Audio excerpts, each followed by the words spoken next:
Welcome to Samba Samba. Enjoy the video. You'll start immediately by choosing light and soil that let roots breathe. Pick a location with 4-6 hours of direct sun or bright filtered light because jasmine flowers need energy. Mix 2 parts potting mix with 1 part perlite or coarse sand so water drains, yet roots retain moisture. This prevents rot. In spring, plant the jasmine with the root crown level with the soil and water thoroughly until evenly moist.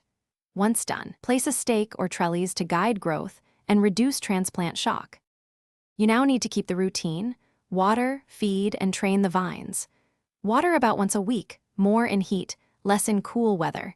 Aim for consistently moist soil without waterlogging because saturated roots invite disease.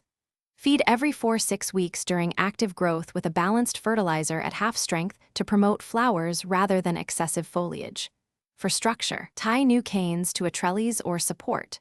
Prune lightly after most flowers fade to encourage next blooms and maintain airflow. To finish strong, repot jasmine every 2 years into fresh, slightly larger soil so roots don't become pot-bound and nutrients remain available. Inspect monthly for pests like aphids or spider mites. Treat infestations promptly with insecticidal soap or neem oil and rinse leaves to remove honeydew. For indoor plants, keep humidity around 50-60%, mist leaves, or use a pebble tray if tips brown. If blooms drop or growth stalls, check roots for rot or tight pots first. Repot and reduce watering as a key troubleshooting step. Thanks for watching. Consider subscribing if we helped you.